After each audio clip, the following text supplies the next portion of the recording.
To stand with me and repeat with me pledgeably, followed by the pledge to the Texas flag and a moment of silence. I pledge allegiance to the flag of the United States of America and to the republic for which it stands, one nation under God, indivisible, with liberty and justice for all. Honor the Texas flag. I pledge allegiance to thee, Texas, one, indivisible.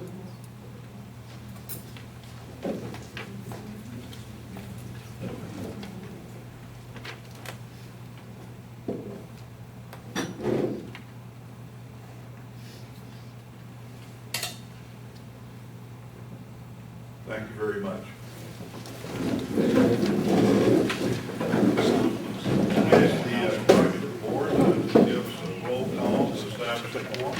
Ryan McCrary. Here. Rosemary Taylor. Ben Matthews. Here. Wayne Miles. Here. Nick Stopchinsky. Here. Clement Frito. Here. Ralph Jones. Here. Larry Durham. Here. Jarvis Hollingsworth. Here. Thank you very much. I hereby declare we have a quorum. We have a public comment section. You know that we have added some things to the public comment section that you would probably want to take duly note of. That your time is allotted to 5 minutes, and delegations of more than 5 people shall appoint one person to present their views before the board.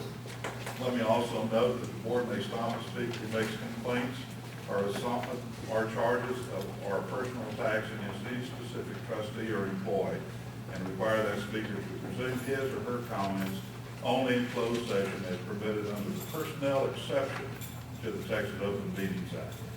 I have several people that have already signed up for this agenda item today, and we will begin with the first from the public, and that is Joanna Mora.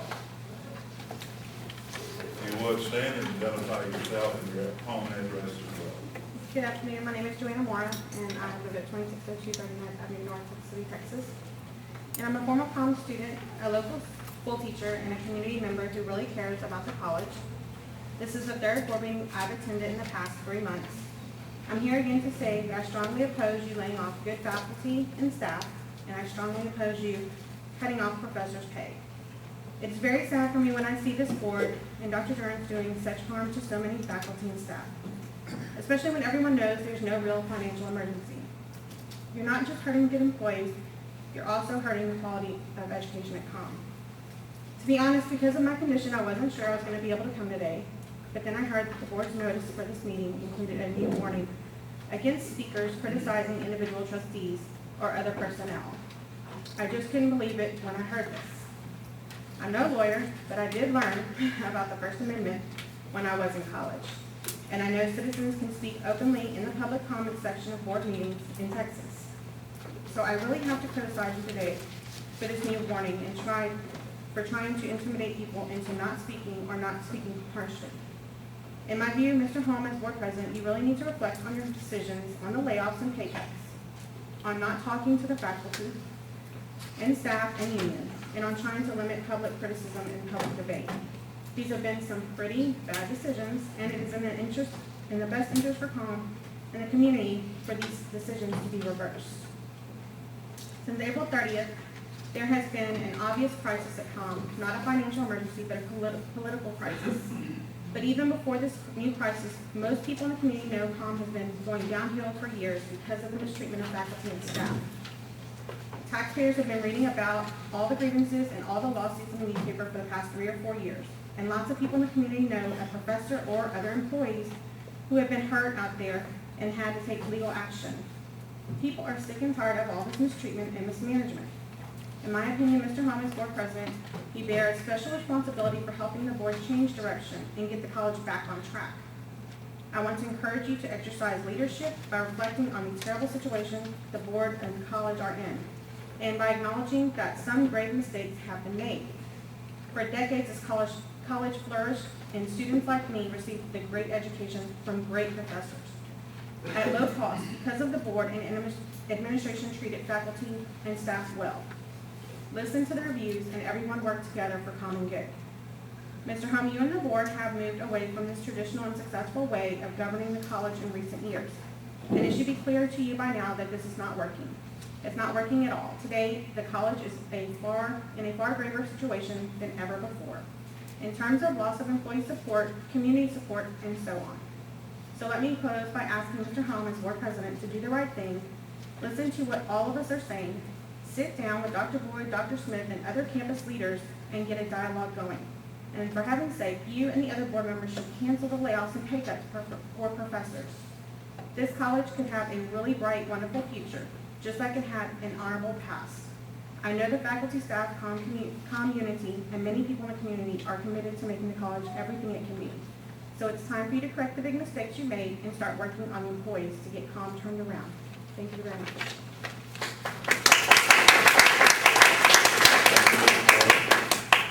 Rona Smith.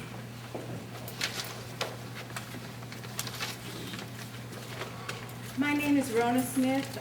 I live at 623 Westwood Circle in Lamar.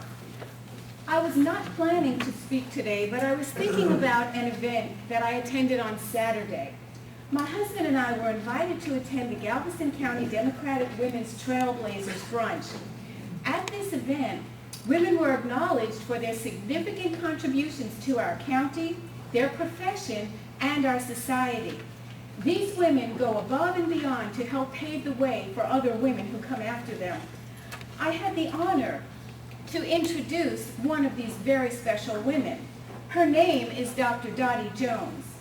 She has been recognized for her knowledge, skills, expertise, and experience in both national and international circles. Yet, the COM board and administrators, in their infinite wisdom, decide that she is no longer of value to College of the Mainland. This is the same story for every person who has been non-renewed, as well as every person who is choosing to leave the college because of the dire circumstances that the board, the interim president, and the administrators have put them through.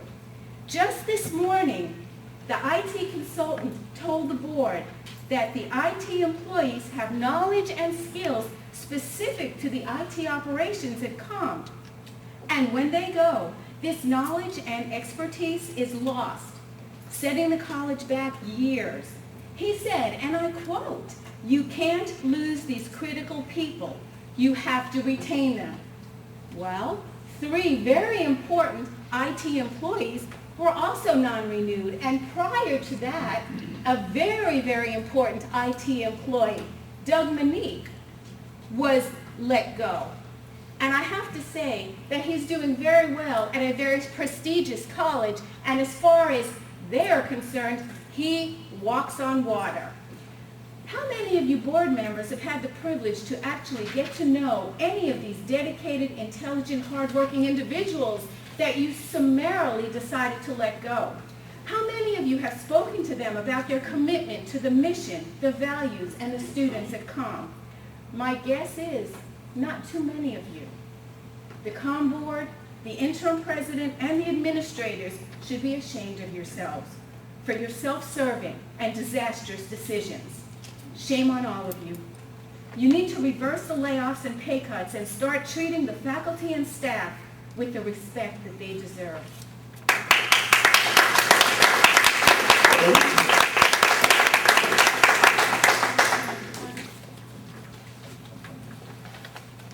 Bridget Fusilier.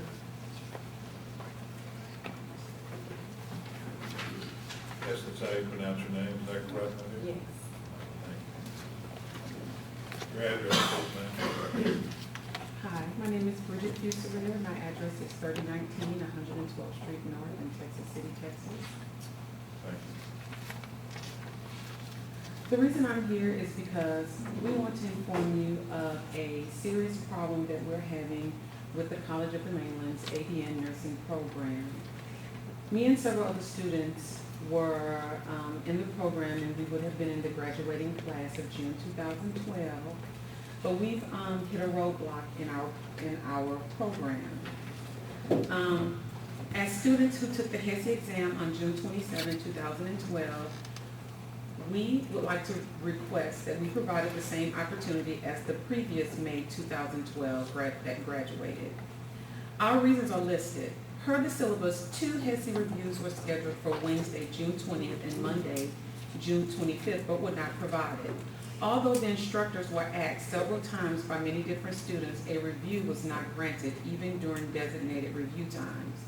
We were not afforded an equal opportunity like our counterparts in the May 2000 graduating class. The May 2000 graduating class was given the opportunity to have a professor come in from each specialty and give a review to better prepare the students for the exit HESI exam, as well as the students were given 5 free days without classes, clinical, or presentations. The June 2012 class was not provided any of these reviews, nor were they provided any of the other opportunities for preparation. Per the Texas Board of Nursing and the Education Guideline, a standardized exam should not be used as a high-stakes testing where passing is the sole determinant of progression or graduation. This provision was board approved on July 22nd, 2010. We believe that we should still be held under the original school policy of the revised testing requirement for graduation and use of professional developed exams across the curriculum that was communicated to us at the beginning of the program, which states under section 2.26 number 3, for those students who have not met the pre-established readiness examination passing score after their first attempt, the following policy will apply to their meeting the graduation requirement for completing a 3-day, 8-hour Saturday review course and completing a second NCLEX RN readiness exam. Compared to the May 2012 graduating class, only 2 students failed out of 70, whereas 25% of the June 2012 graduating class failed the exit exam, which should be an indicator that the change in policy may not be effective at meeting the students' needs. The HESI exit exam is designed to determine students' readiness for the NCLEX exam.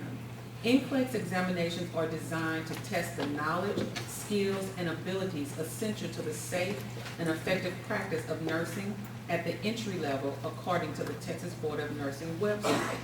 If a candidate has passed both the theory and clinical portions of a nursing program, it is wrong to withhold his or her degree and the NCLEX eligibility over a test administered solely to improve the school's NCLEX pass rate. We hope you look at this situation and see an injustice. Our understanding is that the policies under which we entered the registered nursing program would still be in effect throughout our education. When we entered the registered nursing program, we were given the College of the Mainland Associate Degree Nursing Program Student Handbook and were led to believe that the policies in the handbook were enforced while we completed our education. Again, we're asking that we be given another opportunity to take this exam. We were also told that any changes in policies regarding the use of the standardized exams should be implemented when the students first enroll in the program or at the beginning of each class or academic term. We were not afforded those opportunities. We were also told that any policy change should be given in writing and the students should be given a receipt. We also were not given that as well. We have supporting documents and evidence from different areas that we've communicated with. We've been through the chain of command here at the school and we've hit a roadblock.